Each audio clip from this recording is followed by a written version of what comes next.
Na mtazamaji, karibu tena na shukran kwa kuendelea kusalia nami, na kama nilivyokuarifu awali, tutakuwa tunazamia mazungumzo kwenye sehemu hii ya pili na kufungua mazungumzo kuhusiana na pengo lililopo katika ufadhili wa elimu. Ni swala ambalo limekuwepo na hivi punde limeendelea kuibuka na kugonga vichwa vya habari baada ya katibu elimu ya msingi Julius Bitok kufika mbele ya kamati ya elimu bungeni na kueleza pengo lililopo la shilingi bilioni 66 katika ufadhili wa sekta hiyo ya elimu.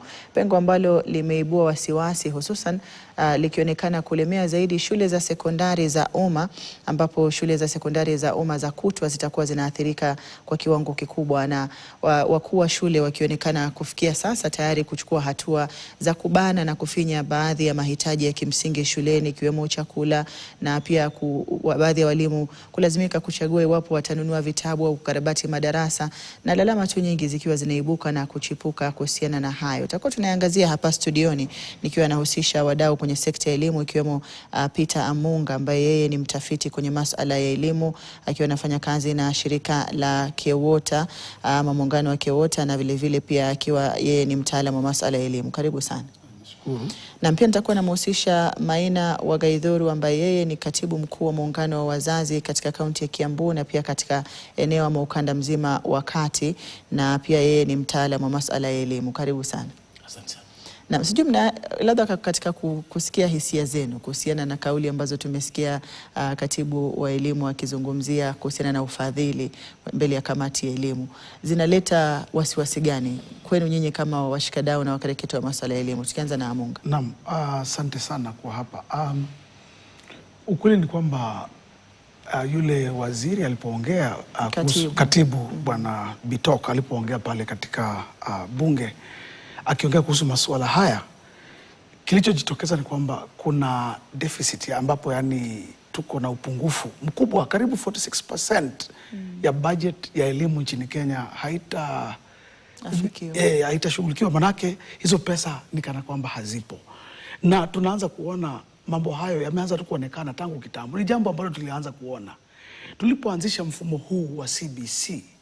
Sisi kama watafiti tuliambia serikali na tukaambia wenzetu hata wale walioko katika mamlaka kwamba this is a very expensive kind of curriculum ambayo inahitaji ufadhili wa kutosha, na pesa ziwekwe na zitengwe na ziwepo ili uweze kubadilisha mfumo ule ambao tuliokuwa nao kuja kwa mfumo ambao tuko nao saa hii ambao ni CBC. Alafu jambo lingine tukaambia wale ambao wako katika mamlaka ni kwamba lazima pia tufikirie pesa hizi zitatoka wapi. Kabla hujaanza kufanya jambo ama kusema hata kujenga nyumba, jambo la kwanza unajiuliza, niko na uwezo, niko na nia, niko na kusudio. Sio kwamba tufike katikati ambapo sasa tumeanzisha mfumo huu alafu tunaanza kusikia mambo haya. Kwa hivyo hili ni jambo la kushtua kabisa. Kwanza tumeona katika wale ambao walisahihisha mitihani, NEC ile inaitwa Kenya National Examinations Council haijalipa. Na tuliambiwa kwamba pesa hazikutosha. Walimu wanapiga kelele huko nje kabisa, maana hawajalipwa. Tumeona pia wale walimu wanaitwa JSS, yani Junior Secondary School Teachers, tayari yashaambiwa kwamba koti iliamua kwamba lazima wawekwe ile kitu inaitwa permanent and pensionable. Lakini sasa hizo pesa za kuwafanya hivyo hazipo. Kwa hivyo inamaanisha kana kwamba wale pia wataachishwa kazi. Alafu jambo lingine tunaona ambalo linajitokeza haraka sana, vitabu katika shule za grade 10. Wale watoto ambao wameingia katika hizo shule, wale publishers ambao wanatakana wa publish vitabu ambavyo vitatumika katika masomo haya ya CBE, pia wao publishers hawajalipwa. So without proper funding, inamaanisha kwamba education yetu ama system yetu ya education is in great danger. Na Maina, maoni yako ni yapi kuhusiana na kauli hiyo na hisia ambazo zimetokana na kauli yenyewe? Ya kushangaza ni kwamba vile mtaalamu anasema ni ukweli. Tumekuwa tukienda mashule tofauti na tumeathirika kama wazazi, kwa sababu shule zingine sasa sina mpangilio wa kuambia wazazi wanunue vitabu. Sasa ikifika kiwango ya kwamba hata vitabu ni sisi tutanunua, inaonekana ya kwamba serikali imetelekeza kabisa shughuli za elimu na imeweka kipaumbele kwa mambo ya siasa. Na tukifikiria ni ya kwamba wangekoma siasa kidogo, waweke kipaumbele mambo ya elimu, kwa sababu elimu ndio msingi wa maisha ya watoto wetu na siku za usoni tutakuwa na pego ambao haliwezi kusibika, kwa sababu watoto wetu watakuwa hawajatimilika kabisa duniani kuwa katika uwanja wa kasi ama in the competition. Watakuwa wao kidogo wako chini kidogo. Ukianza hawa grade 10, nataka niwekele mkaza sana kwa grade 10, ni kwa sababu sasa wakati wameenda shule na hata vile vitabu ambazo zimeshapatikana ama zimeshawekwa ni nadra sana. Ni vitabu kama wanafunzi 50 wanapewa kitabu kimoja. Na ukikuta kwamba utakuta hata kama ni mambo ya tarakishi na mambo mengine yote hawana, serikali haikupanga. Wazazi wanaambiwa wanunue tarakishi na ni bei kali sana. Na sasa kama watoto wanafanya hiyo mambo ya kisayansi ya sayansi ya tarakishi na usudusi, inakuwa sasa itakuwa ni shida sana, kwa sababu sisi sasa kama wazazi mzigo wote umetwekwa juu ya mabega zetu. Na wazazi wanalia sana, kwa sababu tukienda kwa shule za day ama ndio shule za day, kama hiyo budget tunaona ya more than 66 million na capitation ambayo haijatumwa for many other years imekuwa ni nyingi sana. Hata hiyo ni shadow, hata hiyo report haijaweka kamili vile kuko katika chini ama katika cloud. Imekuwa ni kwamba hiyo ni mambo tu ya kupaka kuku mafuta. Sasa unakuta ya kwamba hata ukimpaka yule kuku mafuta hata tu kwa matope. Sasa wasasi sisi tuko na shida, na sisi mwito wetu kwa rais, kwa sababu yeye ni mpenda elimu kama hivyo anasema ndio itatimilika, ni kwamba aweke kipao mbele kwa mambo ya elimu katika masomo ya msingi na katika masomo ya watoto wa day schools, kwa sababu hao watoto wa kuenda nyumbani hao watoto ndio msingi wa kesho. Tumeona aje watoto wa day schools ni wengi sana waliokuwa wamealikwa katika shule za kitaifa, lakini hawakuweza kukwenda. Kwa hivyo wale watoto ni kama tu wale wa shule za kitaifa, lakini sasa wakawa ile katika hali duni ya shule zetu za day schools. Unakuta ya kwamba wale watoto hawapati nafasi iliyofanana ama nafasi iliyo sawa na wale watoto wako katika shule za kimataifa. Na shule za kimataifa ama shule za kimataifa utakuta ni watoto wa kina fulani wako huku kwa sababu wale ni matajiri. Sasa tunaweza kusema ya kwamba mtoto wa maskini ametarakiwa katika nchi yetu ya Kenya, na inaonekana ya kwamba kama hakuna jambo la dharura litafanywa na serikali yetu na wazazi, itabidi sasa sisi wazazi tupase sauti juu, na kama tukipasa sauti juu ndio serikali itasikiza, pengine hivyo tutaweza kufanya. Hata igawaje hiyo sio mfano mzuri sana wa kuonesha watoto, lakini kwa sababu ya watoto wetu tutafanya jambo lolote ndio tuone ya kwamba serikali inarudi katika fikra zake, kwa sababu it's like the government is out of its senses. So tungefikiria kwamba serikali iwache mambo mengine, iwache hii mambo inasema ni ya empowerment ambayo inakuwa kama ni fiction. Hiyo pesa ya empowerment iwekwe kwa elimu. Tufanye kitu ya kwamba kitu iliyo mbele ni elimu na mambo mengine yote yanafuata. Sasa kwa sababu hiyo ndio kitu, kwa sababu hata ukiangalia kwa shule zetu hata sio afya ya wanafunzi wetu. Hata wanafunzi, hata ile ilikuwa ni bima ya watoto ya afya tena ilitolewa. Sasa ukielekea kwa hiyo mambo ya unakuta hakuna bima ya watoto. Mtoto akiwa mgonjwa katika shule unakuta hakuna bima. Na tumekuwa na mambo mengine, unakuta watoto hata wanaaga dunia wakiwa katika mashule kwa sababu hakuna hali ya dharura na hakuna bima maalum ya wale watoto, kwa sababu ilitolewa na isha haina. Yes. Na tukiangazia tatizo la upungufu kwenye ufadhili wa elimu na pia masaibu ambayo yamekumba sekta ya elimu kwenye miaka ya hivi karibuni ni mengi, na nafikiri kama alivyotaja Maina yamejirudia sana. Chanzo chake ni kipi? Namsikia Maina akieleza ni kana kwamba serikali labda imepuuza katika kuangazia masuala ya elimu, na ni sekta ambayo ni muhimu kwa sababu kama tunavyojua sote, kila taaluma inatokana na shule. Lazima upitie shule, upitie mafunzo ndio taaluma ziwepo na ajira ziwepo, na pia katika tajriba mbalimbali ziweze kujengeka. Naam, shida ambayo mara nyingi wanasiasa waelezi wa Kenya, serikali ya Kenya iko na deni kubwa sana. Nationally, ukweli ni kwamba budget yetu haiwezi timizwa vizuri sana, manake Kenya iko katika hali mbaya sana kiuchumi, kifedha. Out of every 10 shillings that we make as a country, karibu shilingi 7 zinaenda katika kulipa madeni ambayo tuko nayo. Na sasa unapata ya kwamba wale wanasiasa they try to play safe.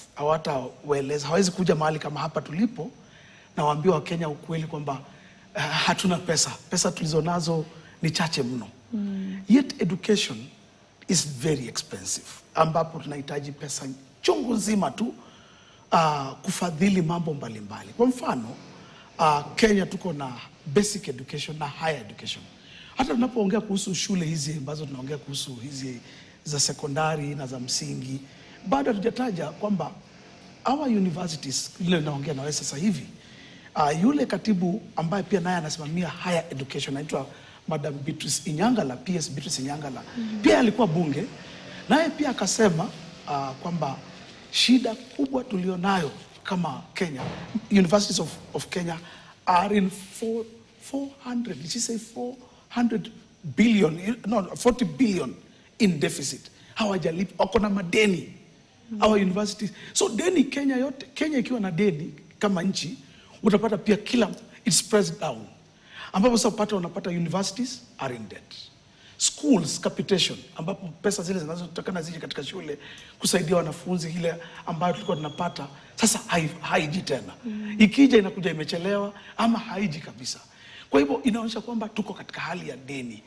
So that national debt is affecting so many things. But you know, we are not told that very easily. But it's a fact. Na ubaya ni kwamba tuko na hayo madeni, samahani, na hayo madeni bado tunaendelea kukopa madeni. It's like you are in a hole, uko kwa shimo, na bado unaendelea kuchimba lile shimo. Hasa that is now all about our governance, ambapo kwamba deni ndio shida kubwa, na hiyo deni ni ngumu kuzibwa kwa hivi sasa. Jambo lingine ambalo linaleta shida ambayo umeniuliza kwa some of the things that are causing this is just political goodwill. Wajua vile Daktari Maina amesema, if our political class, yani wale ambao wanatuongoza kisiasa, wasipokuwa na kutilia mkazo na umuhimu sekta ya elimu, then we all get it wrong. Ukipata wanatilia mkazo mambo kama ambayo tunaona, unasikia kuna mambo haya ya kujenga manyumba, kuna mambo kama hayo ya kujenga mareli, hayo mambo yote, na yote ni sawa. But what is the priority? Ndio ambapo Daktari Maina anauliza, so what is our priority? Kwanza mimi naona afya na kisomo ama masomo, elimu is the most important things for any country. Hata wale philosophers ambao tunasoma tukiwa katika vyuo vikuu, most of the things they'll talk about is give people first an education. Other things will sort themselves out. Wanasema elimu ndio ufunguo wa maisha.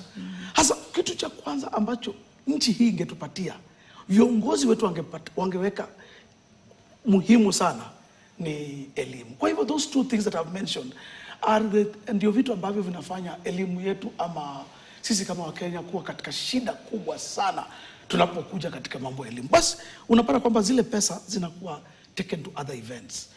Unapata sasa kwa mfano pesa ambazo zingeenda kununua vitabu zimepotea, zimeenda kwa kazi zingine, pengine inaenda kujenga barabara ya kutoka Rironi mpaka sijui wapi. Sasa unasikia kuna reli. Unaposikia wakitangaza mambo hayo, just know one sector somewhere is suffering. And the biggest sufferer sasa hivi is the education sector. Maina, maoni yako ni yapi kuhusiana na chanzo ambacho kimetufikisha tulipo sasa hivi? Ningetaka kusidiria yale Amunga amesema, kwa sababu sasa mambo imeenda segemnege. Segemnege ni kusema things are parallel with the reality. You know, parallel lines never meet. Sasa tunaona tuko na mistari miwili, moja ni ya watoto wamewekwa katika ratiri, na iaguki upande wa elimu, inaaguka upande wa kisiasa. Nataka kusema ya kwamba mambo yaliyo baya zaidi ni kutekeleza watoto waone na waahidiwe na wasione ile ahadi, kwa sababu ukiahidi mtoto yeye atakuona wewe ni muongo. Na ningesema ya kwamba kama tungeongoza tukiwa mfano, kwa sababu wanasiasa wetu ni mfano wa elimu. Kama hawangeenda shule hatungekuwa na mtu ambaye anaweza kutuongoza.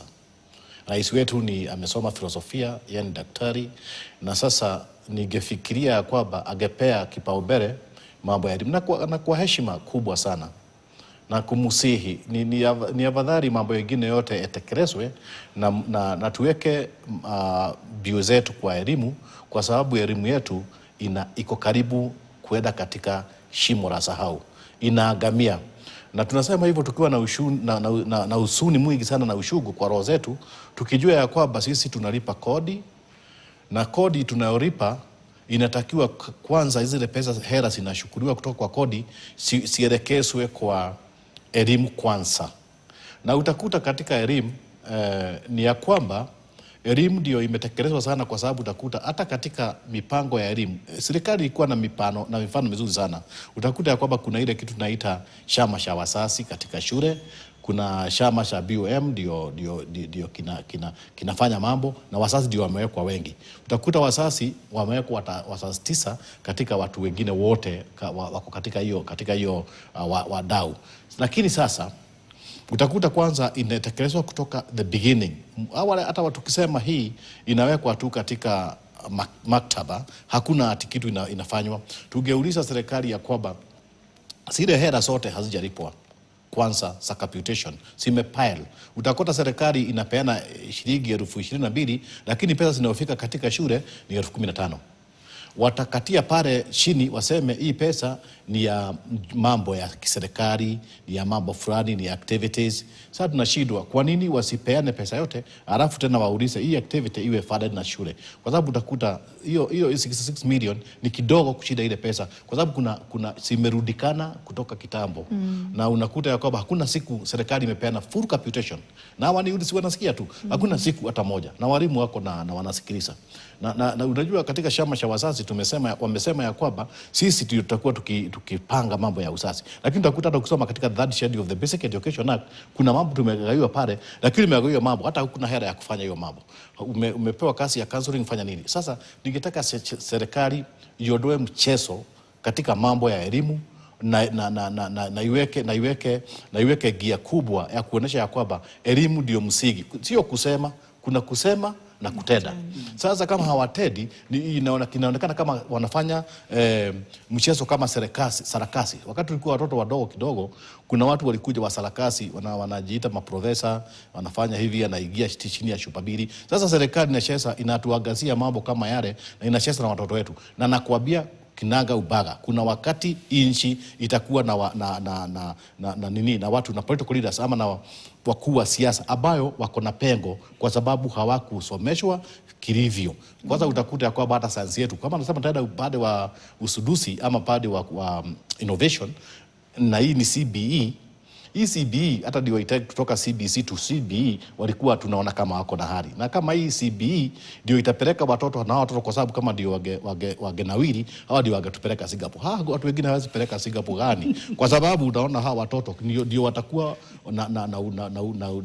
wametamatika kama watafunzwa vizuri. Lakini watoto kama hawatatamatika wakati huu wa CBE, hakuna hata Singapore ikiwa Githurai hatuweza fika, kwa sababu inakuwa sasa ni sarakasi za kisiasa. Unakuta ati kuna empowerment ya kupea watu 50,000, na hii 50,000 impewa na World Bank. Alafu sasa hiyo watu wanacheza na pesa zetu za kisiasa hivi na hivi, na ni deni. Hawa watoto ambao hawafuzwi wanatakiwa walipe. Hawa watoto watatufikiria namna gani sisi tuliokuwa babu zao, sisi tuliokuwa baba zao? Watafikiria tulikuwa nafikiria namna gani? Na nigeomba tu katika hiyo kiwango, hata wanasiasa wakati wanaongea na ni mchana, waache kutukanana, kwa sababu kutukana hivyo watoto, kama hiyo ndio mfano wa kuwa kiongozi, watoto wetu watatelekeza kuwa viongozi, kwa sababu watafikiria kama uongozi ni kuambia yule mtu mwingine hana hii, hiyo itakuwa nafasi nzuri, kwa sababu serikali yetu ni lazima iajibike katika matamshi na katika vitendo. Naam. Asante Maina. Tutakuwa tunapata kauli za Peter na pia Maina baadaye kuhusiana na CBE ama elimu ya CBE na mtaala wa CBC ambao unaonekana kuwa kwenye kipindi kigumu, wakati ambapo ufadhili unakosekana mara kwa mara katika miaka mtawalia inayofuata. Mwaka jana kulikuwa na tatizo la ufadhili, mwaka huu, mwaka juzi, malimbikizi hayo ya madeni yanafanya vigumu kuwepo kwa uendeshaji mahsusi wa shule hususan za umma. Na je, hili linaweka wapi utekelezaji wa CBE au CBC kwa jumla? Tutakuwa tunarejea na kuangazia hayo ndani ya muda usiokuwa mrefu, na kusihi usiende mbali.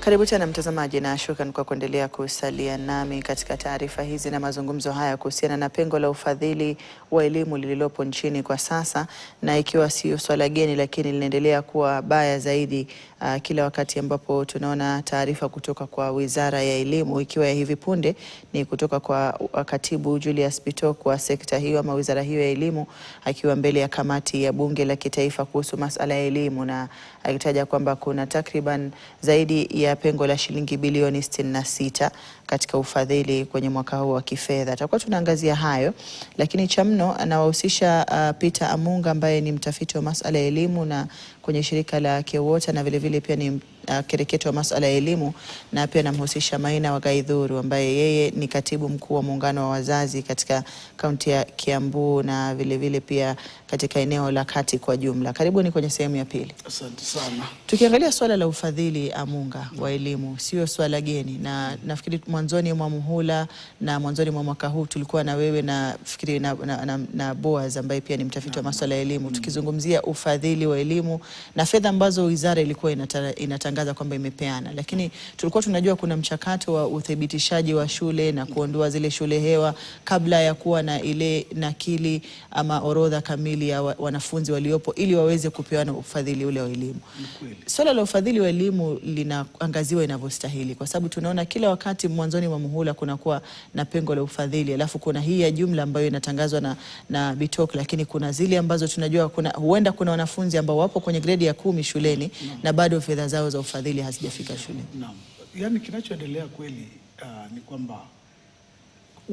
kwamba hamna pesa nchini Kenya. Pesa ni kana kwamba zimeenda mahali ambapo watu elewe vizuri. Manake hilo jambo ambalo unasema la school capitation, hilo ndo jambo, the thorn in the flesh. Manake in school capitation last year 2024-2025 budget, niko na takwimu kidogo hapa zinasema kwamba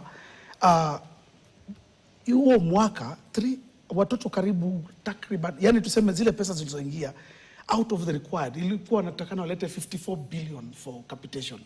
Zilizofika ni 19 billion. Sasa unapata hizi zingine zilienda wapi? Na hizi shule basi zinafanyaje ndio zipate hiyo capitation? Ndiposa unapata kwamba ukipeleka mtoto shule, wazazi kama ndugu yetu Maina atatuambia, ukimpeleka mtoto yote shule sasa hivi kwa shule ya sekondari, utapewa fees mara 2. Ile fees ya kwanza utapewa itatangazwa kwa unapopewa barua ya kuleta mtoto. Imeandikwa utaleta mtoto na shilingi tuseme kama ni national school boarding utaambiwa kuja na mtoto na shilingi 53,000. Lakini baada ya wiki 2 aliwahi kuleta ule mtoto shuleni, mkutano mwingine utaitwa. Huo mkutano utaitwa wazazi, na katika huo mkutano mtaelezwa sasa kinagaubaga ambacho kinahitajika. Mtaambiwa hizo pesa mlilipa hizo si pesa kusomesha mtoto wako katika shule hii. Nakumbuka mimi nilipeleka mtoto katika shule ya Lance Girls, na baada ya mwezi mmoja tu tukaitwa kwenda kule back, na tukaongezewa viwango tofauti vya karo. Sasa tukaambiwa ukweli ni kwamba hapa utalipa shilingi 1,120 kila mwaka kwa huyu mtoto. Kama huwezi basi tafuta shule nyingine. Hayo ni mambo naambiwa tu pale na hakuna kuficha. Na baada ya muda kidogo unapata account deficit, unapata kwamba lazima ulipe hizo pesa. Kwa hivyo ukora ambao tunafanyiwa, wazazi nitakana wakuwa wanaona kwamba there is a problem in our country. Na hii problem tusipoitibu mapema, tusipo kama wazazi, kama Wakenya, tuanze kuuliza the hard questions to our government, kwa serikali yetu. Kwa mfano, unaposikia kwa mfano rais anaenda anatangaza katika mkutano wa hadhara, na tunapiga makofi, anasema kwamba sekta elimu tumenyorosha.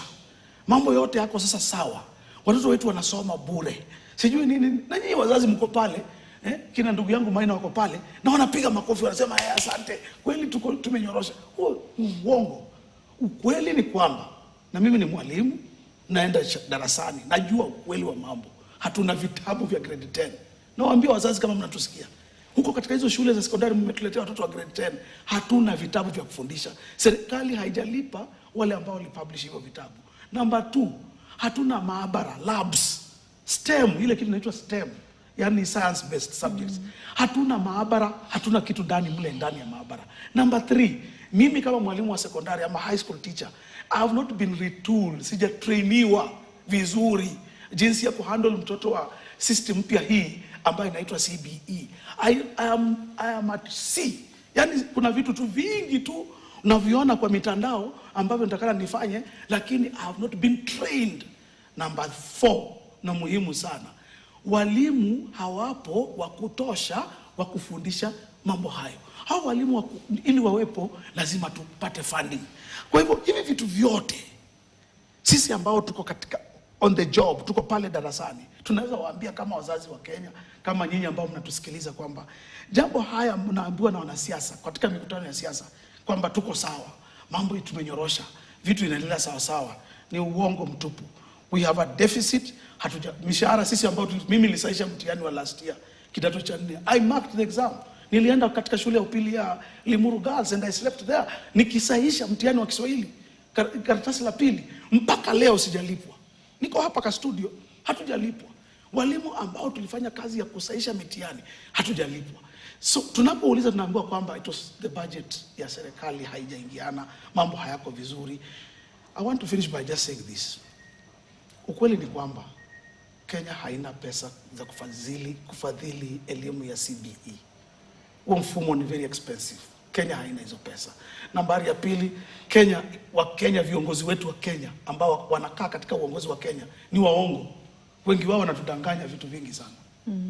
Maina, maoni yako ni yapi kuhusiana na masuala ambayo yameibua Amunga na hususan kuangazia ufadhili? Na tunajua kwamba tumekuwa na taarifa mbalimbali zikiashiria kwamba kuna ada za ziada ambazo zinatozwa shuleni, mbali na zile ambazo labda zimetangazwa rasmi na serikali kwenye either ni shule za upili za kitaifa ama national schools na shule mbalimbali tu, kwamba wazazi wanalazimika kulipa zaidi ya ile hela ambayo ilikuwa imenakiliwa kwa sababu ya kukosekana kwa ufadhili wa kutosha ama kwa wakati. Nitasema kuna utepetefu mwingi katika sheria za elimu, kwa sababu sheria za elimu zimedhibitiwa vizuri na bunge katika Basic Education Act ama nakala ya Basic Education Act ya mwaka wa 2013, 2013. Lakini utakuta ya kwamba nianzie shule ya msingi ndio niende taratibu nikamilishe swali lako vizuri. Shule za msingi zinatakiwa kuwa hasina malipo yoyote. Utakuta ya kwamba wale sasa siku hizi wanaitwa Head of Comprehensive Schools, hawa ndio sasa hatari kwa usalama. Kwa sababu hawa ukienda kuitisha mtoto wako washakeshea pale, unalipishwa admission fee. Hiyo admission fee ni illegal. Na wazazi wasikie vizuri. Ni pesa ambayo haifai hata kidogo. Lakini mwalimu mzazi ako hapa, ako na mtoto, anampeleka shule. For example, anampeleka shule za Kikuyu. Na Kikuyu kuna shule nyingi sana ambayo zinajifanya kama ni private na ni serikali, na wanajua, wabunge wanajua, kila mtu anajua, mkuu wa elimu wa sub county anajua, lakini yeye anakuwa katika ile mpangilio wa kupata kitu kidogo. Ndio sasa yule mwalimu anakuja na kuambia nilipe shilingi 5,000, na hiyo sasa serikali ikiandika nakala kwa World Bank kama kwa Banki ya Dunia na kwa kila ulimwengu, kwa wale watu wanatusaidia, wanasema mpango wa shule ni hakuna malipo yoyote. Sasa ile admission fee imesuia kufanyika kwa 100% transition ama kwa 100% watoto kuingia kwa shule. Utakuta kuna shokora katika kila town, wangetakiwa kuwa shule, lakini mama yao naye pale ni mjane, pengine mama yao pengine anakaa katika ile tunaita the slums. nyumba duni ambao hata hasifai kuishiwa, lakini ni kwa sababu ya shida. Sasa ule mwalimu hana utu, hata utu wa kiwango cha 1 kwa 100 hana. Atamwambia kama huna pesa wewe nenda sako. Mtoto akikimbia kwa sub county director of education na anasema habari ya shule za msingi ndio nikuja kwa secondary, anaambiwa enda pale unataka kunipeleka, kwa sababu huyu amepeana kinua mgogo. Sijui kinua mgogo kama ndio hongo, lakini amepeana kinua mgogo kwa ule sub county director of education, na yule sub county director of education amepeana kinua mgogo kwa hapo na juu na juu na juu na juu, mwisho inafika jogoo. Sasa na mimi nasema hivyo kwa sababu hiyo ni ukweli. Nani alipatia comprehensive heads of institution ruhusa ya kuitisha pesa kama ni sawa? Na hakuna account hiyo, nakuambia ukweli, hakuna account. Hata Auditor General hawezi kutafuta nyayo za hawa watu, kwa sababu sasa anakuibia. Kuna ka-M-Pesa ako pahali fulani, nani yake hiyo ka-M-Pesa ni ya mwalimu mkuu, anamwambia enda weka pesa kwa ile ka-M-Pesa. Sasa masikini watoto wetu, kama hakutakuwa na mpangilio mzuri na serikali ikomeshe hiyo habari ya kuchukua hogo aina vile. Kama wanataka twende Singapore ukichukua hogo unanyogwa. Sasa ndio nilikuwa nakwambia, kama hutapelekwa na mafuriko Singapore huwezi kuenda hivyo. Pengine mafuriko ndio inaunganisha bahari ya Hindi, bahari ya Pacific, pengine utaenda Singapore kwa sababu ya mafuriko. Lakini sasa tukitoa hapo, kwa sababu hiyo ni mambo ya msahani, mambo hatari sana, hata mimi naweza. Hiyo ni mambo hatari. Sasa walimu wale wa msingi kwanza washukuriwe hatua. Mwalimu wa msingi awe akibadilishwa wakati kwa wakati. Na utakuta walimu wa msingi wamepuuza hata kuweka the parent association, kwa sababu sisi ndio walinzi. Utakuta mwalimu anajifanya ndiye chairman wa shule, and that is very pathetic. Sasa tutadili na wao kidogo, lakini na shida utampeleka wapi? Kwa sababu ukienda pale unapeleka ndio alituma kiinua mgogo mbele yako. Sasa lakini tutadili na wao kulingana na sheria. Sasa tuende hao wengine. Kuna fee moja ni ya shule ambayo imeandikwa na serikali. Na hiyo shule ya serikali, serikali imeandika, inajua ya kwamba hata haiwezi. Inajua hata haiwezi. Sasa unakuta walimu hapo wako na, mimi sitaki kuwatetea, lakini kwa sababu hata mimi ni mzazi wa grade 10 na mimi najua tumeitishwa pesa ambayo hata hatuwezi lipa. Watu wengi kutakuwa na watoto wengi wakitoka shule. Unaona serikali ikisema hata waende bila uniform. Those are side road declarations. Ama hiyo ni sauti za kupayuka tu kwa njia. Kwa sababu wale watoto hawajaenda shule, wako nyumbani, kwa sababu mwalimu alikuja siku moja ndio waonekane kama wamekubalia na hiyo declaration, lakini baadaye wanaambiwa enda nyumbani. Hata chifu wanajua, si walikuwa wanapeleka watoto wao kwa shule. Mtoto hata namna gani bila uniform? Na hapo tena kwa uniform kuna kitu kizungumkuti kubwa sana. Walimu wengine ndio wanarani duka za uniform. Pale kuna kiinua mgogo, unaambiwa enda shule, enda ukanunue uniform pahali fulani. Hiyo duka fulani, mwalimu si wameongea na duka fulani. Sasa mimi ningetaka kusema bila kusikia aibu hata kidogo, walimu pengine kama mnataka kula, kwa sababu hata kama kuna biguni walimu hawezi ingia hata kwa sababu sasa kwa wakikuwa namna hiyo, na mimi sio jaji, siku ya hukumu itakuja, siku ya kiyama itakuja. Sasa lakini wale walimu sasa wanakula murugura, wanahadaa wasasi na mhadao ambao haujaonekana duniani pale pengine. Sasa serikali yetu ningeuliza ya kwamba kama fee structure, kama fee ni 53,000 kwa national schools, waseme ni 53,000 na alafu watume capitation wakati unaofaa, ama waongezee capitation na watoto wetu watakuwa sawa. Kwa sababu ukiona katika Basic Education Act nasema ya kwamba wazazi ile boarding ndio inafanya tuhadariwe, kwa sababu hiyo boarding either iondolewe tuwe hatuna shule ya boarding, kwa sababu walimu watakwambia mtoto ni wako, utamnunulia sausage ama utamnunulia. Ile sausage inanunuliwa katika duka ya fulani, kama sausage inatoka shilingi 10, ukule inanunuliwa shilingi 30. Sasa mambo kama hayo inaweza tu kuisha kama serikali itarainisha msimu wa elimu, tuende njia fulani na njia fulani, na serikali iwe kwanza maofisa wake ama wale wafanyikazi wa serikali nao wameshikishwa adabu, na kama tutakaa kama Singapore wasishukue mrugura hata kidogo.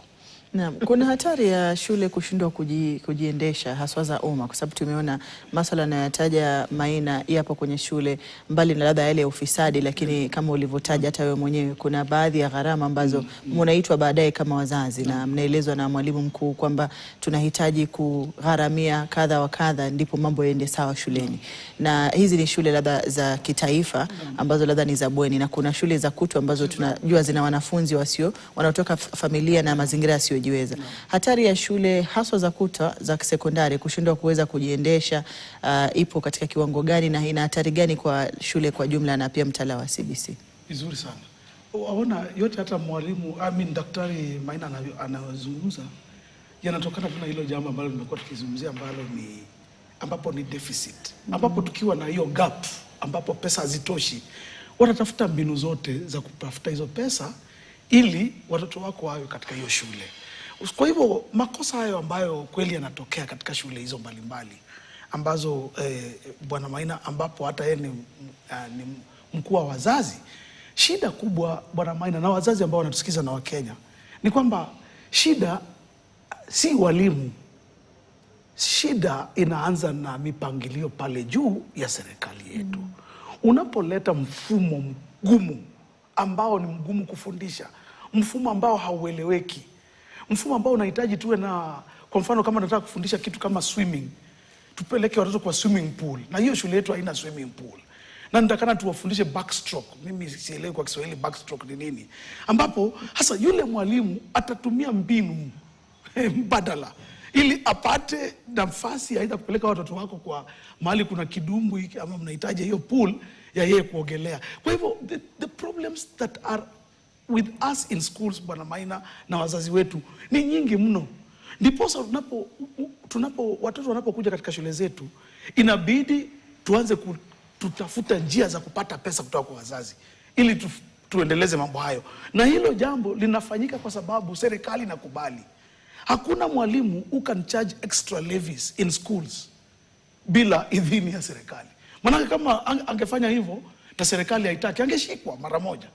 Lakini kwa sababu serikali inajua mambo haya yanaendelea na serikali inatulinda sisi kama walimu kwamba tunaweza charge wazazi pesa mbalimbali, na we can use that money for other things to do with the education, ni kwamba serikali inafahamu na inatuprotect. Na shida iliyopo, na nataka kurejelea swali ambalo umesema pale, what are the dangers kwa education sector mambo ikiwa namna hivyo?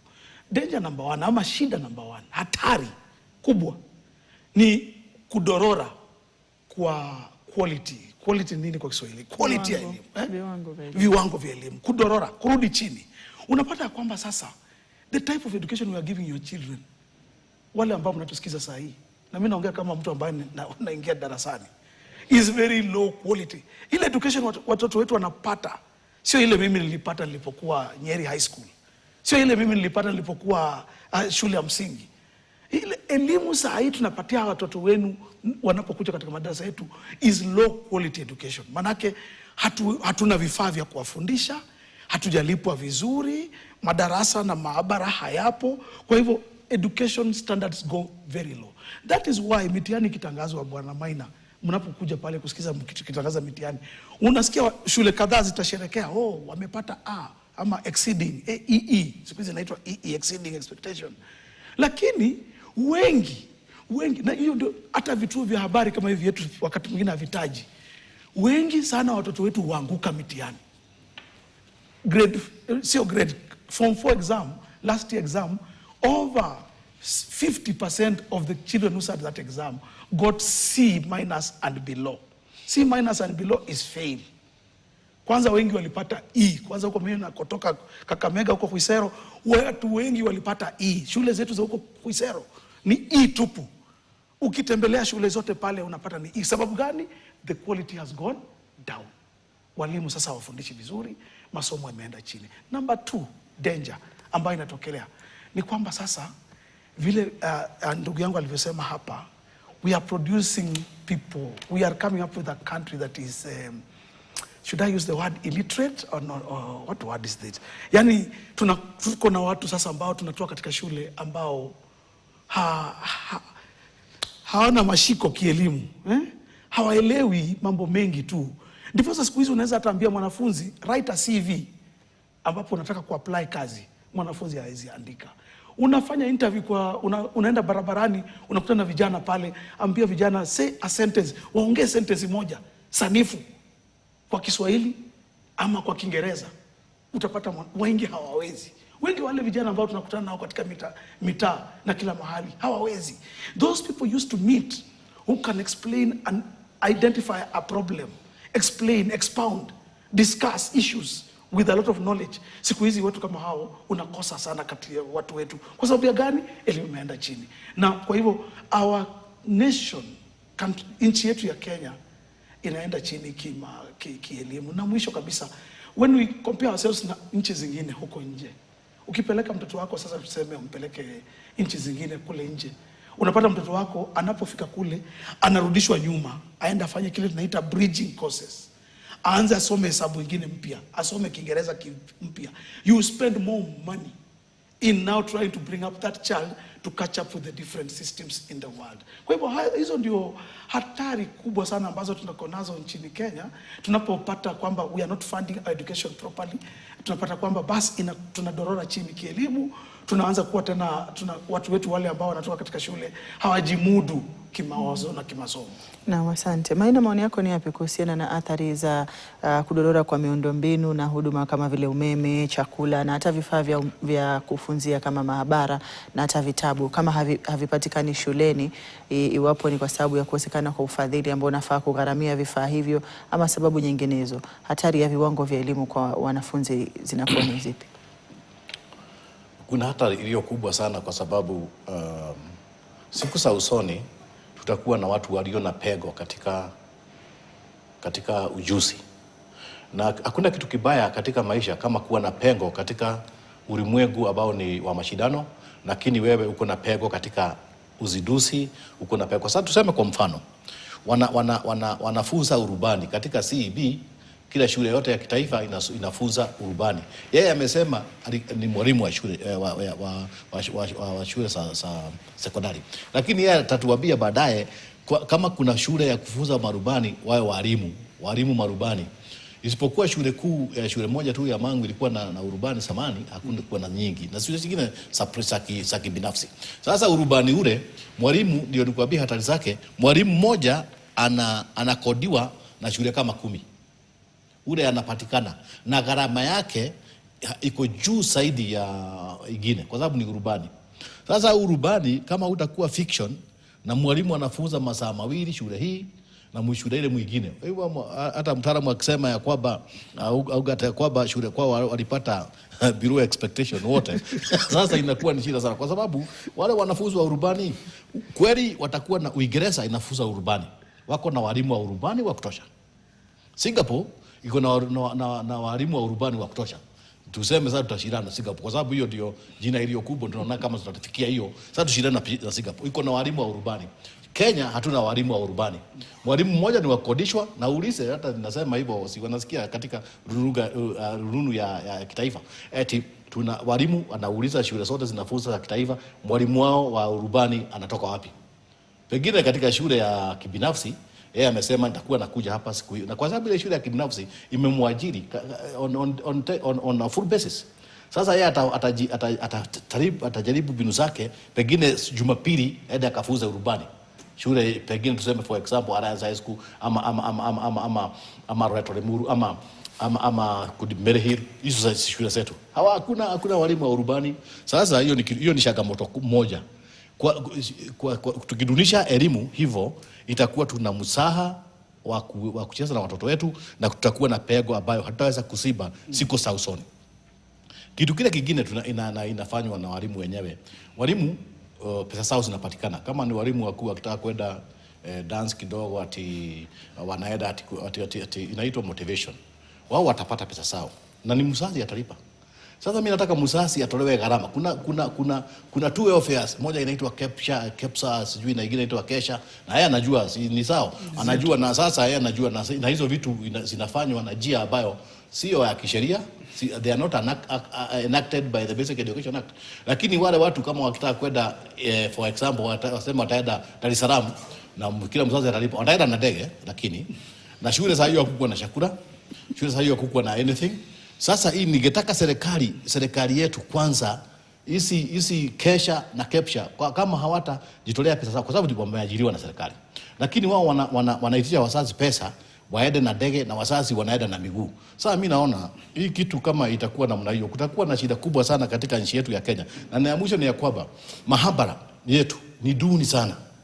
Utakuta hata kama ni sulfuric acid ambao sisi tukiwa na huyu tukisoma hiyo ilikuwa ni kitu ya msingi, lazima ingekuwa na serikali tuseme na walale salama ya hayati Mzee Jomo Kenyatta. Wakati wa hayati Mzee Jomo Kenyatta mimi nilienda shule na wakati huo kila kitu ilikuwa sababa.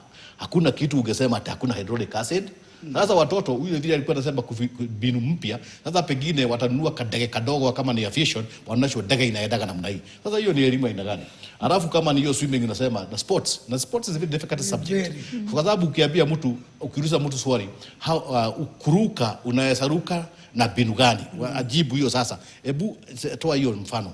Hiyo ni sports sasa. Tuseme ukitaka kujua kusoma habari ya physics, tuseme ya kwanza hii ni mambo ya fiction ama ni mambo ya friction. Tunasema friction it is forced by this rubber and the road, na iko na namna hii. Lakini sasa sports na inadunishwa. Hakuna uwanja kwa shule, hakuna swimming pool. Ati wanaenda kwa nyasi, anaambiwa kama ni wewe unasema ati kurudisha nyuma backstroke. Ati wanaenda kwa nyasi, kama anaambiwa sasa kwa nyasi afikirie nyasi ni swimming pool.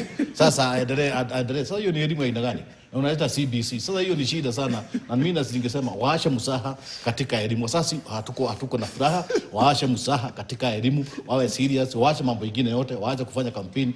Wakati wa kampeni haujafika 2027 haijafika. Hiyo pesa wanafanya nayo kwenda juu ya magari ipelekwe kwa shule. Na hiyo ndio itakuwa ni kufanya nchi yetu vizuri. Tukiangalia kasi ya kwanza tutaangalia wasikizi wanasiasa wetu, itakuwa ni kasi ya elimu. Elimu imefika wapi? Hiyo ndio kazi. Hata waseme kasi ni reli nini, hata ni kitu gani, lakini kasi ya kwanza sisi tutaangalia kama wasasi ni, na wajua wasasi ndio wengi. Wasasi kila mtu ni msasi.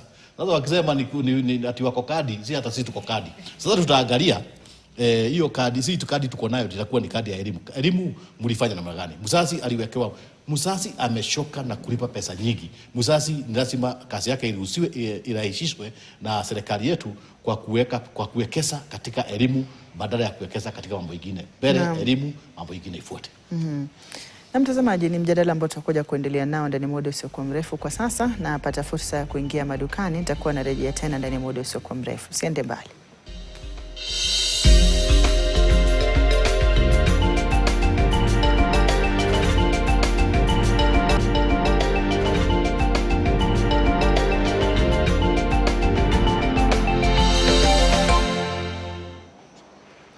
Karibu tena kwenye sehemu ya mwisho ya mazungumzo haya, tukiwa tunaendelea kuangazia pengo kwenye ufadhili wa elimu nchini na athari ambazo zinatokana na pengo hilo, na hususan katika kuweka elimu ya CBC ama mtaala wa CBC na elimu ya CBE kwenye hatari kwenye siku za usoni, ikiwa ni elimu ambayo ama mfumo wa elimu ambao sasa hivi unategemewa kwa wanafunzi na pia katika shule za umma hususan. Naam, tukirejea kwenye sehemu hii Amunga, tulikuwa tunataka kuzungumzia zaidi swala la elimu bila malipo, ambayo kwa lugha ya kimombo inakuwa free primary and secondary education, swala ambalo linaonekana kuwa zito sana, na sijui kama unahisi ni wakati ambapo labda kunafaa kuwa na mazungumzo ya wazi na kuelezana kinagaubaga iwapo tunaweza bado kumudu gharama hizi, ama tunaiweka kwenye karatasi kwamba ipo bure ama bila malipo, lakini inakuwa sio elimu bora, ni bora elimu. Asante sana. Huyu waziri ambaye yuko kwa hivi sasa anaitwa John Mbadi, waziri wa fedha, alipochukua usukani tu katikati ya mwaka uliopita nafikiri, alitangaza kwamba free education is not sustainable. Baadaye alipigwa vita sana na wenzake na hata serikali yenyewe ikasema hapana, that's not the position. Lakini Mbadi aliangalia akasema we can't sustain with the current economy. Lakini mambo ya kisiasa basi bila shaka akapigwa retract hiyo statement, akasema hapana, tutajaribu. Lakini tunapoendelea kuangalia last years tuna mifano mingi tu. Elimu is taking the lion's budget. Yani hiyo ndio uchukua kiwango kikubwa cha budget ya nchi ya Kenya. Tunaambiwa ni karibu 70% of Kenya's budget goes to education. Na bado haitoshi. As much as hiyo kweli pesa kama hatujui kama kweli yote inaletwa katika serikali ya Kenya kwa elimu, lakini haitoshi. Tunaona kutokana na jinsi malipo ya walimu wale waliofanya kazi katika mambo ya mitihani hawajalipwa. Walimu wanaandikwa kazi kwa ile inaitwa contract, ambapo serikali itatangaza huko mbele kwamba tumeandika walimu 1,100, lakini hao walimu hawajaandikwa on what we call contract. Hiyo contract ni kitu ambacho hata mahakama ya Kenya kwa hivi sasa imekataa kwamba huwezi andika mtu ambaye tayari amequalify, amefanya mambo hayo yote, unamfanya anakuwa intern. Kwa hivyo hilo jambo tayari inaonyesha kwamba we are broke. Sisi katika sekta ya elimu we are broke. Capitation in schools haijafika kwa miaka mingi. Kuna capitation ya miaka ile iliyopita nyuma haijatimizwa. Kwa hivyo tayari hiyo inaonyesha kwamba Kenya tumefilisika kwa upande wa elimu. Tuende kwa higher education, universities, technical schools. Kenya hizi mashule za medical zote TVETs, kwanza TVETs zote tukienda, hata Kenya Institute of Mass Education iko tu hapa karibu na sisi. Juzi nilikuwa nikisoma article kwamba wameshindwa kurenew machines zao pale katika Kenya Institute of Mass Education kwa sababu fedha, kiwango cha fedha kinachotoka katika Wizara ya Elimu kuja pale Kenya Mass hakiji. Pesa, tuseme sijui nitataja nini. KICD is collapsing. STEM, Kenya semester ambayo inasimamia mambo ya STEM education in this country has collapsed. NEC is Kenya National Examinations Council has collapsed because inasema kwamba sasa haiwezi lipa suppliers, haiwezi lipa. Kwa hivyo mambo haya yote nayataja kwa sababu ya gani? Umeniuliza swali, je, can we sustain free education in this country? Na mimi naweza sema kwa kutoa hiyo mifano ambayo nimetoa pale kwamba we have reached a place hatuwezi sustain free education. Ukweli ndio huo. Na inatakana waheshimiwa wetu, serikali yetu itokelezee waziwazi, iseme Kibaki, Rais Kibaki, hayati Kibaki alipoanzisha jambo hili la free education, na kweli tukaona likashika mwendo. Hata yule rais wa Amerikani alikuwa anaitwa Bill Clinton, akaangalia vile Kibaki alifanya hiyo kazi na akasema, if there is one man I want to meet in my life is the president of Kenya known as Mwai Emilio Kibaki, because of what he has done for something called free education. Tukaona mzee fulani anaitwa Murage. Yule mzee alipelekwa paka UN kuengeleza jinsi aliregister kwa shule akiwa na miaka 80 years akaingia shule. Yani ilikuwa example ya kuonyesha kwamba it was working. Free education in Kenya was working that time. Lakini sasa hivi hata nikiuliza huyu mwalimu ambaye tumekaa, huyu mzazi ambaye nimekaa naye hapa, una mfano wote wa kupigia kuonyesha kwamba free education is working in Kenya? Hata nikiuliza yoyote ambaye anaangalia, it's not working. Kwa hivyo kulingana na mimi, it's not sustainable. Kenya is in debt. Viongozi wetu kujeni tu clean, just come clean, na ambieni wa Kenya kwamba you can't sustain free education. Tulipe. Maina, ni nani ambaye anafaa kubeba lawama? Kwa sababu tunaona kwamba kuna wizara ambayo imekuja kupitia katibu kueleza kwamba kuna pengo hilo, na kuna bunge ambalo linapitisha bajeti hii kila mwaka wa kifedha, na aidha wakiwa wanajua hali ilivyo katika masuala ya kiuchumi nchini au la. Nani ambaye amelalia majukumu yake, na katika utepetevu huo tumefika tulipo kwa sasa? Kwa jumla, asante. Kwa jumla, wanasiasa wote hawajali elimu. Wote. Tukianzia wale wakuu, wale wadogo. Na mimi ndio nilisema nikaomba rais, kwa sababu yeye ndiye kiongozi wa taifa, asikize tu kilio cha wasasi. Kwa sababu wasasi ndio wameumia kabisa kwa sababu ya watoto wao. Hata wasasi wengine hawakuli. Sasa bunge imetekeleza wajibu wake, imeregea kwa wajibu wake, haiwezi ona elimu kama ni kitu kingine. Wakitaka kuongeza mshahara yao wanaongeza within hours. Wakitaka kufanya impeachment wanafanya usiku. Wakitaka kufanya mambo ile wanataka wanafanyaga anytime. Lakini mambo ya elimu hiyo hawaangazii hata kidogo, kwa sababu wanajua kinaga ubaga. Na ndio unaona wakienda kununua desk, kama ni desk ni cosmetical, wanaenda wanunua desk, wananunulia watoto desk, na hakuna laboratory, hakuna mahabara, hakuna maktaba, hakuna maktaba, hakuna mahabara. Sasa unataka mtoto afanye nini? Akitoka kwa class, na nimepeana kitu inaonekana kama ni awkward, ile alikuwa amesema watoto kwenda kufanya practical kwa nyasi at in swimming, lakini kuna mambo mengine mabaya sana. Sasa serikali declare kwanza wazazi watalipa. Tujue tu mzazi atakuwa analipa na waseme hakuna free education. Isiwe ati wanafanya kimarashi, ndio tunaita cosmetical. Sina utakuza kuwa mwalimu wa Kiswahili, kimarashi ni cosmetical. Sasa useme waache umarashi wa shule, waseme ya kwamba waache kurebesha, waseme ya kwamba serikali ya Kenya haiwezi kudumisha elimu ya bure ni free, elimu ya bure ama elimu isiyo malipo, kwa sababu sasa wamesema katika nchi yetu ni bora masomo.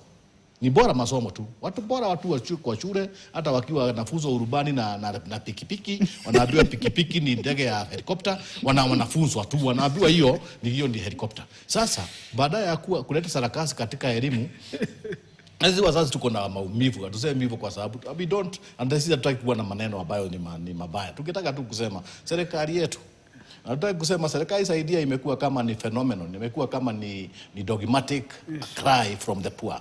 But tungetaka kusema ya kwamba serikali, tafadhali sikieni kilio ya wasasi.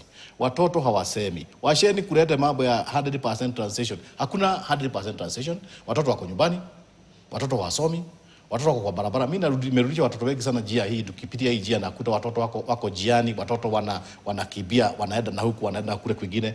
Tunaambia tafadhali mwalimu, usichukue hawa watoto, kwa sababu hawa watoto kwao nyumbani hata hawakukula.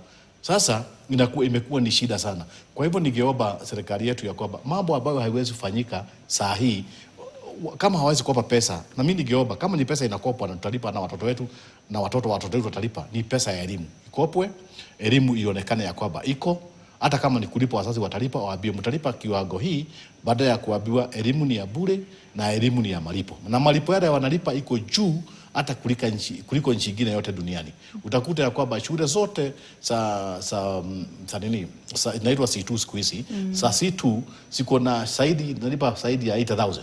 Ukienda C1 hiyo ndio inaitwa national, sasa utakuta kama vile aliyosema ni zaidi ya shilingi 100,000 na juu zaidi sana, kwa sababu utakuta ya kwamba kuna pesa ya hii, kuna pesa ya hii, na kuna mambo mingi sana walimu. Serikali ingejua mambo hii na yote inatakana kwa shule, iweke katika kitu kimoja, ipeane kama ni uniform, iseme hakuna uniform, mtoto anaenda na code fulani ya shule ndio ajulikane wa shule hii, ama atakuwa tu na tai ambayo imeandikwa, ama kitu tu kidogo ya kuoneshana shule anayosoma ndi hii, kwa sababu hawezi transporte. Lakini sasa serikali yetu kama haitafanya hivyo, na vitabu kwanza, hakuna vitabu. Kama wanafunzi 10, hata sio 10, hata mwalimu atafafanua, lakini wanafunzi kama 50, kama ni kitabu hiyo ya urubani. Na najua kama kuna kitabu ya urubani, by the way, pengine wana imagine ule mwalimu amekodishwa, pengine anakuja na hiyo kitabu yake, anafunza naye, anaambiwa hii ni ya ndege, pengine inakaa kama I don't know, lakini ni imagination. Tuache fictitious education, tukuje ubaga, tuseme ya kwamba wasasi fanyeni hii ama tupeleke watoto Singapore wakasome huko. Tukiangalia suluhu, kwa sababu tunaona ili pengo lipo, na nafikiri pia Maina alikuwa anajaribu kugusia iwapo suluhu itakuwa ni ipi, na kupatia kipaumbele sekta ya elimu, kwa sababu tunavyoona inavyokwenda hairidhishi wengi ambao wapo kwenye ama wakereketo wa sekta hiyo. Suluhu ni kuambiana ukweli kwamba education is expensive. Hakuna kitu kama masomo ya bure. Hii dunia hamna kitu kama free. Neno free ama bure katika education si ukweli, manake anything you want to learn, to read, to do, lazima utumie pesa fulani. Kwa hivyo nitakana serikali na Wakenya tufike mahali tutoe siasa. Solution la kwanza ni depoliticize the education system. Toa siasa zote katika mambo ya elimu. Wachie elimu wana elimu. tunaomba sana serikali yetu, lakini mzee wetu amesema pale kwamba mambo ya kuomba serikali saidia hii saa nyingine haitusaidii. Ukweli ni kwamba serikali yetu na Wakenya nitakana tufike mahali we make education for educationists. Hata kuanzia kwa hata yule waziri wa elimu. Kwa miaka mingi tu hatujawahi kuwa na mtu waziri ambaye ni mtu ambaye amekuwa katika elimu ama nafasi ya elimu. Mara ya kwanza tukupata mtu ni yule Matiang'i, ambapo wakati mmoja kweli Matiang'i alikuwa anafundisha katika chuo kikuu, kwa hivyo alikuwa mwalimu. Pia hata yule Magoha alikuwa mwalimu na alikuwa anafundisha katika chuo kikuu. Lakini sasa wengi ambao wanapewa nafasi ya kuwa viongozi ama waziri na makatibu wa elimu, they have nothing to do with education. Hatujui hata walitoka upande gani wa professionalism. Si wana elimu kama sisi. Kwa hivyo we keep on saying leave education to the educationist. Hilo ndio jambo la kwanza. Jambo la pili, Wakenya wote tuelewe na Kenya wote tuelewe kwamba lazima tuanze kufikiria how we'll fund education. Tutafute pesa. Hata kama tutakuwa na hilo jambo lisikia juzi linaitwa infrastructure fund ama health authority fund ama uwezo fund, tuanze kufikiria vile tutafuta kitu ambacho kinaitwa education fund, ambapo tutafund the education system in this country. Lakini kutegemea mambo haya ambayo tunapata kutoka kwa budget, ukweli ni kwamba the budget cannot sustain education in this country. Na jambo la mwisho, can our politicians also reduce their extravagance?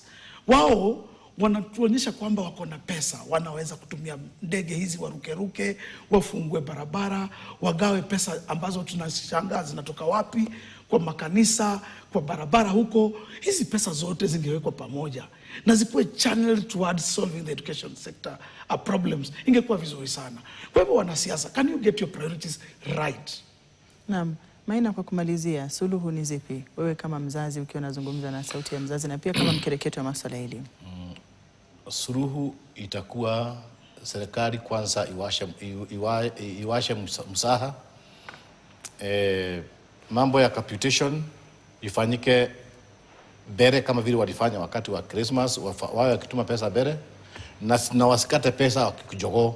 Hiyo kama 22,000, hata kama haitoshi pengine tuanzie hapo. Iwe inatumwa wakati unaofaa, na ikitumwa wakati unaofaa tuone ya kwamba hii pesa inatumwa na haisiwekwe siasa, isifuatiliwe tena na wale watu wanafuatilia wanasema hii pesa ni ya nini. Na hiyo activity, kwa sababu kuna activity fee ambayo inashajua na capture na kesha, wanashaji activity fee which is illegal, na wanashaji hiyo pesa ya activity yao ya kufanya mambo yao. Sasa mambo tuwashie watu wa elimu na walimu wawe wana manage tu shule, wasiwe na kumanage kwao ni misappropriate pesa ya wasasi, kwa sababu hata misappropriation inakuwa ina shida nyingi sana. Kwa hivyo tuseme ya kwamba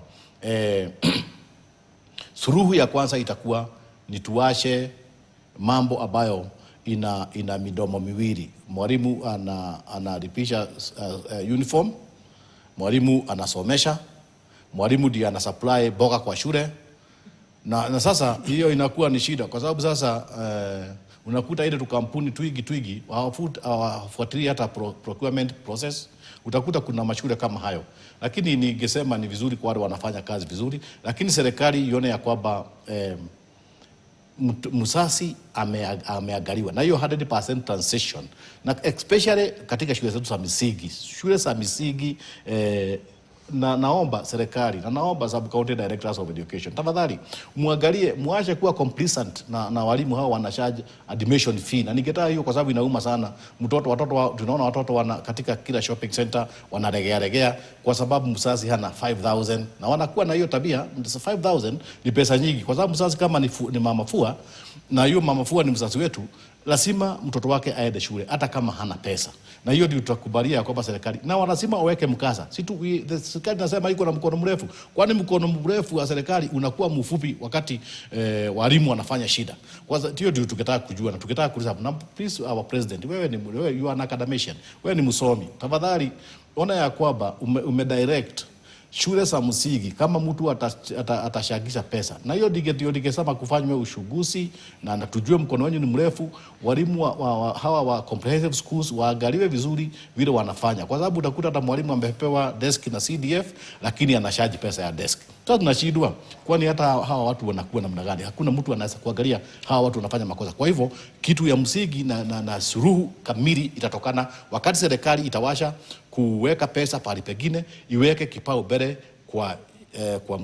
kwa shule za msingi na shule zote za Kenya yetu, na tena waweke mkaso hata kwa shama za wazazi, waiweke nguvu ndio sisi tuwe na meno, kwa sababu tunaweza kuambia mwalimu anaona kama hatuna meno, lakini tuko katika tumeratibiwa na bunge na katika kifungu cha 55 alama ya pili tuwe ati tunaangalia. Lakini sasa tungetaka serikali, please, tunagemuuliza kama mngetaka tuwe serious. Mimi nilikuwepo wakati Mwai Kibaki akiwa Jamhuri High School, tulikaa naye hapa kwa hapa, kwa sababu nilikuwa mwenyekiti wa shule ya Jamhuri High School, na akasema ya kwamba shule itakuwa na ikaanzia kuwa bure, na ilikuwa shule hakuna mtu anaingia, na ilikuwa na 100% transition. Serikali tungeomba mweke gia kubwa kwa shule ya senior school, kwa sababu senior school ndio itakuwa shule ya kwanza ya kutoa mbinu za kuwa innovative na